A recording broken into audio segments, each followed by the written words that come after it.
Hi, నేను మీ Kalyani Malik. Please subscribe to tree media. Okay, మిమ్మల్ని అర్థం చేసుకుని ట్రావెల్ చేసిన టెక్నీషియన్లు అయితే ఎవరెవరు ఉంటారు? అంటే కంపెనీ పరంగా చూసుకున్నా కానీ ఇప్పుడు రంజిత్ ఫిల్మ్స్ కూడా మీరు ట్రావెల్ అయ్యారు. అవునండి, దామోదర్ గారు అవునండి, అవును, ట్రావెల్ అయినవి ఉన్నాయి. తర్వాత కొన్ని బ్యానర్స్ ఉన్నాయి, కొంతమంది టెక్నీషియన్లు ఉన్నారు. అవునండి. వాళ్ళలో అంటే సమయానుకూలంగా మారిపోతూ ఉంటారండి. అంటే జనం అంటే ఎవరు కూడా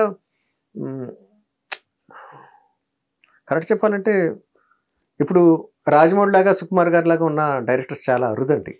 అటువంటి ఇన్సిడెంట్స్ మనం చాలా సినిమా ఫీల్డ్లో చరిత్రలోనే అరుదుగా చూస్తూ ఉంటాం.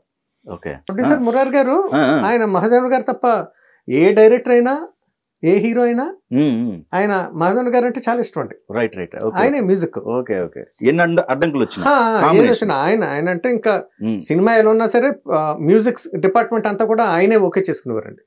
ఆయనే కూర్చోవడం, పాటలన్నీ ఆయనే ఓకే చేసుకోవడం, ఐదు తర్వాత డైరెక్టర్ పంపడం, అంత పట్టు అంత ఇష్టం ఆయనకి ఆ డిపార్ట్మెంట్ అండి. సో ఆయన ఇప్పుడు అలా మార్చలేదండి. మిగతా మ్యూజిక్ డైరెక్టర్స్ అంటే ఇష్టం లేదా, వాళ్ళు గొప్పోళ్ళు కదా, ఇదంతా కాదండి అక్కడ డిస్కషన్. నాకు ఈయన ఫేవరెట్. ఆయన చేసిన నాళ్ళు చేస్తే సినిమాలు చేస్తే ఆయనే నా మ్యూజిక్ డైరెక్టర్ అన్న ఒక లాంటి ఒక మంచి అండర్స్టాండింగ్ అండి. అలా రాజమౌళికి, అన్నయ్యకి, అలాగే సుకుమార్ గారు, దేవిశ్రీ ప్రసాద్. సో మధ్యలో సరిగ్గా ఆడిన సినిమాలు కూడా సుకుమార్ గారి ఉన్నాయి బిగినింగ్ లో. బట్ అలా అని చెప్పి అది కన్వీనియంట్ గా మ్యూజిక్ డైరెక్టర్ మీద తోసి ఆ ఫ్లాప్ నో లేకపోతే ఆ సరిగ్గా ఆడని దాన్ని తోసి చాలా మంది కన్వీనియంట్ గా కట్ చేసేస్తూ ఉంటారండి. జగడమే తీసుకోవచ్చు, జగడం ఎగ్జాంపుల్. పాటలు చాలా బాగుంటాయి, బట్ అనుకున్న స్థాయిలో అది రీచ్ అవ్వలేదు. కరెక్ట్. సో అది మిగతా వాళ్ళ విషయంలో అయితే వెంటనే ఫస్ట్ వెయిట్ పడేది మ్యూజిక్ డైరెక్టర్ మీద. మ్యూజిక్ డైరెక్టర్ కన్వీనియంట్ గా చేసి అప్పుడే ఎవరో పాపులర్ ఏదో హిట్ ఇచ్చి ఉంటాడంటే వెంటనే వాళ్ళకి కన్వీనియంట్ గా జంప్ చేసేయడం. అలాగా ప్రతి డిపార్ట్మెంట్ లోనూ జరుగుతూ ఉంటాయి, ఒక మ్యూజిక్ అనే కాదండి. నెక్స్ట్ ఇమీడియట్ బ్లేమ్ ఎవరిని చేద్దాం, ఎవరిని కన్వీనియంట్ గా మనం స్కేప్ బోట్ చేసేద్దాం అన్న దాంట్లోంచి కట్ అయిపోతూ ఉంటారండి. ఆ రకంగా రిలేషన్షిప్స్ పోతూ ఉంటాయి, కాంబినేషన్స్ కూడా తెగిపోతూ ఉంటాయండి.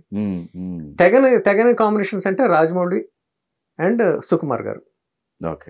సో నేను వ్యక్తిగతంగా కూడా సుకుమార్ గారి సినిమా నాకు రావాలని నా జీవితంలో ఎప్పుడు కోరుకోనండి. నేను సుకుమార్ గారు అంటే నాకు చాలా ఇష్టం, గ్రేట్ డైరెక్టర్. అటువంటి సినిమా లేకపోతే ఆయన డైరెక్షన్ లో నాకు రావాలని ఇప్పటికీ నేను కోరుకోలేదండి, మనస్ఫూర్తిగా చెప్తున్నాను. ఎందుకంటే ఆ కాంబినేషన్ బ్రేక్ అవ్వకూడదు. బ్రహ్మాండంగా చేస్తున్నాడు కదా దేవి, నువ్వు చేయకపోతే కదా నువ్వు కోరుకోవాలి. చేస్తున్నప్పుడు నువ్వు అంతకన్నా మించి నువ్వేం చేస్తావు, అది స్వార్థంలోకి వస్తుంది. ఒక అద్భుతమైన కాంబినేషన్ మీకు కనిపించినప్పుడు అది ఫ్లరిష్ అవ్వాలని కోరుకోవాలండి, అది ఎవరైనా సరే. అలా నేను అలాగే రాజమౌళి అనేది కాంబినేషన్ అది ఫ్లరిష్ అవ్వాలని కోరుకుంటానండి మనస్ఫూర్తిగా. రాజమౌళి నా దగ్గరికి రావాలనో లేకపోతే సుకుమార్ గారు లాంటి వాళ్ళు నా దగ్గర రావాలనో, ఆ ఛాన్స్ నేను కొట్టేయలేనో, ఇటువంటిది నా జన్మలో ఆలోచించండి ఆ కైండ్ ఆఫ్. సో వాళ్ళు చాలా గొప్ప నా ఉద్దేశం. అసలు అది ఆలోచన కూడా అవసరం లేదండి, ఎందుకంటే అసలు మీ కాంబినేషన్స్ ఉన్నాయి. చంద్రశేఖర్ రెడ్డి గారు అసలు ఆ పక్కన పెడితే వాళ్ళిద్దరు కాంబినేషన్, అదేంటి అసలు మీ కాంబినేషన్ ఉన్నాయి. చెప్తున్నాను కదండి, చాలా మంది కూడా. తర్వాత ఇంద్రగంటి గారిది కావచ్చు. అవునండి, ఇంద్రగంటి గారి విషయం ఒకటే నేను చేసిన పొరపాటుగా ఫీల్ అవుతాను కానీ, బట్ మిగతా వాళ్ళు ఎవరైనా సరే అలా ఎందుకు వెళ్ళిపోయారు అన్నది నాకు ఒకసారి అనిపిస్తూ ఉంటుందండి. సరే అది వాళ్ళ ఇష్టం, వాళ్ళ చాయిసెస్. నా దగ్గరికి రావాలని ఎవరు పట్టుబడతారండి, దేర్ ఇస్ నో, ఎవరు ఫోర్స్ చేయరండి దీంట్లో. లేదండి, మీ కెరీర్ లో కన్ఫర్మ్డ్ గా చంద్రశేఖర్ రెడ్డి గారిది మీ కాంబినేషన్ గనక అదే పరంపర కంటిన్యూ అయినట్టయితే, ఇప్పుడు మీరు చెప్పారు లిస్ట్ పేరు, అన్నయ్య గారిది రాజమౌళి గారు, తర్వాత దేవిశ్రీ గారిది సుకుమార్ గారు, సేమ్ మీ కాంబినేషన్ అది వెళ్ళిపోయేది. అది ఆ రికార్డ్ ఆన్ రికార్డ్ ఉండేది, డెఫినెట్ గా ఉండేదండి. బట్ అది కూడా కంఫర్ట్ అవ్వాల అది చేసిన వాటిలో కూడా. తర్వాత అన్నయ్య గారు వెళ్ళిపోయిన తర్వాత ఇద్దరు ముగ్గురు మారారండి అక్కడ కూడా. అది అవన్నీ కూడా బ్రేక్స్ అండి, నిజంగానే మనం కావాలని చేసుకున్న బ్రేక్స్ అంతే. ఇవన్నీ కూడా చేసుకోకుండా ఉండుంటే బాగుండేది. అంటే నేను కాదండి, ఎవరైతే ఆ టైంకి ఆ చాయిసెస్ తీసుకున్నారో వాళ్ళు. బట్ అల్టిమేట్ గా అది వాళ్ళ ఇష్టం, ఎవరి ఇష్టం వాళ్ళది. ఇక్కడ బేసిక్ గా అంటే మనిషి మీద కాంబినేషన్ అని కాదండి, ఒక సక్సెస్ఫుల్ కాంబినేషన్ దానికన్నా అక్కడ మనకు ఒక్కోసారి ఏమవుద్దంటే ఈగో డామినేట్ చేసేస్తాను. నీతోటి ఎందుకు చేయాలి, బయట వాళ్ళతో కూడా నేను చేయించుకుంటాను కదా, చేయించుకోగలను అన్నది ఎక్కడో వస్తుందండి మనకి. వచ్చినప్పుడు మనం దాన్ని యాక్సెప్ట్ కూడా అనకూడదు అది. అదేలే ఆ రకంగా వెళ్ళిపోయిన వాళ్ళు అందరూ కూడా. Okay okay. యాక్చువల్గా డీప్ రీజన్స్ కూడా నాకు తెలుసండి, ఎవరు ఎందుకు వెళ్ళిపోయారు అన్నది కూడా నాకు తెలుసండి. But I don't want to discuss. Okay okay okay. అందుకు నేను నా వైపుగా నేను మాట్లాడుతున్నానండి అన్ని కూడా. నాకు అది రాసి లేదో, రాసి పెట్టలేదనో, లేకపోతే బ్యాడ్ లక్ అనో రకరకాలుగా చెప్తున్నాను అంటే దాని ఇన్నర్ మీనింగ్ నాకు తెలియక కాదండి. ఇన్నర్ గా ఏం జరిగింది, అసలు ఎందుకు వెళ్ళిపోయారు వీళ్ళు అన్నది కూడా నాకు డెఫినెట్ గా నాకు తెలుసు. I don't want to, but జరిపినట్ల గురించి మాట్లాడుకోవడం. సో ఇప్పుడు నాని గారిది సో మీ ప్రయత్నం ఏమైనా చేశారా?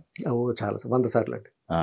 స్థాయి వెళ్ళిపోయిన తర్వాత ఇక ఏమోండి తన రీజన్ ఏంటో మాకు తెలియదండి. Okay okay. బట్ నా ప్రయత్నం అయితే ఆపనండి, చేస్తూనే ఉన్నాను ఇప్పటికి. స్టిల్ అంటే 2-3 months బ్యాక్. కానీ హిట్స్ ఇచ్చారు మీరు అండి. మేబీ మంచి హిట్స్ రెండు కూడా. అవును, అలా మొదలైంది కానీ పాటలు చాలా బాగుంటాయండి ఇప్పుడు. అవునవును, చాలా మంచి పాటలు. అసలు ఆయన కెరీర్ స్టార్ట్ అయిందే ఉంది కదా అష్టాచమ్మ అనేది. అవునవును, చూద్దాం ఏదో రోజు మళ్ళీ ఆ కాంబినేషన్ థర్డ్ హ్యాట్రిక్ ఖచ్చితంగా వస్తుందండి తనతోటి. Looking forward.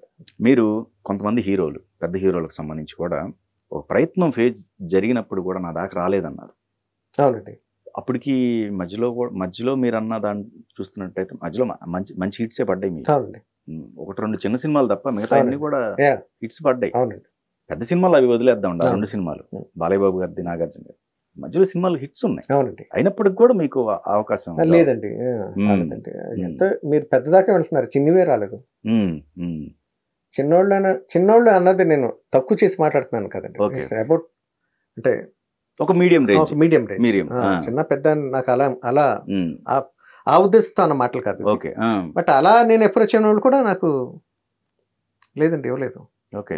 రీసెంట్ గా ఒక హీరోని కలిసాను నేను అన్నపూర్ణ స్టూడియోస్ లో. ఓకే. తప్పకుండా సార్ ఈ సినిమా ఆల్రెడీ బుక్ అయిపోయిందండి, నెక్స్ట్ సినిమా మనం చేస్తాం సార్ అని అన్నాడు. నేను యాక్చువల్గా అడగక్కలేదు నేను వెళ్ళి. బట్ మరి ప్రయత్నించడంలో తప్పు ఏంటి అసలు అని ఉద్దేశంలో వెళ్ళి పర్సనల్ కలిసి మాట్లాడిన తర్వాత ఫోన్లో టచ్లో ఉన్నానండి. ఆ తర్వాత 3-4 సినిమాలు అనౌన్స్ అయిపోయినాయి. తనే నా దాకా రాలేదు. కృష్ణవంశీ గారి మొగుడు సినిమా విషయంలో ఎందుకండి ట్రాక్ అంత అంటే ఒక జర్నీ 2 months అండి, ఆల్మోస్ట్ 2 months విపరీతంగా ట్యూన్స్ చేశాను, కంపోజ్ చేస్తానే ఉన్నాను. ఎక్కడ కూడా తనకి ఏది ఓకే అవ్వట్లేదు. Okay okay. ఆ కోవలో చేసిందే ఏం సందేహం లేదు పాట. ఊహలు కుసలాడికి ఇచ్చిన పాట అది ఫస్ట్ తనకు చేసిందే. అక్కడ చేసింది. ఓకే. అయిపోయింది, రాత్రి పాళ్ళు చేస్తున్నాను, వర్క్ కంపోజింగ్ చేస్తున్నాను, వినిపిస్తున్నాను, డెమోస్ అవుతున్నాయి. ఎక్కడ కూడా ఏది తనకి అసలు అంటే తనకి వర్కౌట్ అవ్వట్లేదు. తను అనుకున్నది ఏదో నేను రీచ్ అవ్వలేకపోవడం సంథింగ్ అటువంటిది ఏదో జరిగిందండి. ఓకే. దాంట్లో ఫైనల్ గా ఏం సందేహం లేదు పాట కూడా వచ్చింది. ఆ డెమో ట్యూన్ ఇంకా నా దగ్గర ఉందండి. ఓకే. అది వినిపిస్తే ఒక రోజు రాత్రి అది చాలా ఎక్స్ట్రాడినరీగా ఉంది, ఇళయరాజా పాటలా ఉంది. అంటే మందే వంశీ మన ఆఫీస్ లో కూడా ఆల్రెడీ సీడీ ఇచ్చాను నేను అని అన్నా. అవునా అన్నాడు. తర్వాత విన్నానండి. బట్ అప్పుడు కూడా మళ్ళీ లేదు ఇంకా ఇది కాదు మనకి, ఇంకా ఏదో కావాలి అంటే తర్వాత నేను రిలీజ్ అయ్యాను. No this not working out, గ్రాడ్యువల్గా నాకే చెడ్డ పేరు వచ్చేస్తాయి, అంటే డిలే అయిపోతుంది అన్న పేరు వస్తేమో అని చెప్పి ఐఎమ్ సారీ మీరు వేరే మ్యూజిక్ డైరెక్టర్ని పెట్టుకోండి అని బుజ్జి గారు, అదే ప్రొడ్యూసర్ నల్లమల్ బుజ్జి, ఆయనకి మెసేజ్ చేసి నేను I came back. Okay okay. తర్వాత ఎవరో చెన్నై నుంచి ఎవరో చేశారంట మ్యూజిక్ డైరెక్టర్, ఎవరో నాకు తెలియదు. అవును, మొగుడుది అది కూడా అనుకున్నంత సక్సెస్ అవ్వలేదు సినిమా. Okay okay. కానీ బాగుండేది మీ ఇద్దరు కాంబినేషన్. బాగుండేదండి. బట్ స్టిల్ ఇప్పటికీ మాట్లాడుతూ ఉంటాను నేను తనతో. ఇట్స్ వెరీ గుడ్ ఫ్రెండ్ అండి. ఓకే. బయట చాలా చాలా మర్యాద, చాలా బాగుంటుంది. Okay okay. అది అవన్నీ హర్డిల్స్ కాలేదండి. ఓకే. మాట్లాడడానికి లేకపోతే ఒక రిలేషన్షిప్ మెయింటైన్ చేయడానికి కానీ అవన్నీ అడ్డంకులుగా లేవు. అదేలేండి సినిమా కెరీర్, అవకాశాలు జర్లు అవ్వకపోవడం అన్నది అంతవరకే తప్ప అదేదో మనసులో పెట్టేసుకుని అదేదో బర్డెన్ అది క్యారీ చేయడం ఏం లేదండి. ఓకే. బ్యాగేజ్ ఏం కాదు. అది మంచి పద్ధతే. మంచి పద్ధతి అండి. హెల్తీగా ఉంటాం. మళ్ళీ కుదిరితే ఏమైనా చేద్దాం, చేయొచ్చు. లేదంటే సినిమా ఒకటే జీవితం కాదు కదండి, దానికి మించి ఒక వ్యక్తిగతమైన జీవితం ఉందిగా, లైఫ్ ఉందిగా. ఎగ్జాక్ట్లీ. సినిమా అన్నది ఒక వ్యాపకం, ఒక ఏదో కెరీర్ కావాలి కాబట్టి బతకడానికి ఒక ఎంచుకున్న ఒక మార్గం అంతే అండి.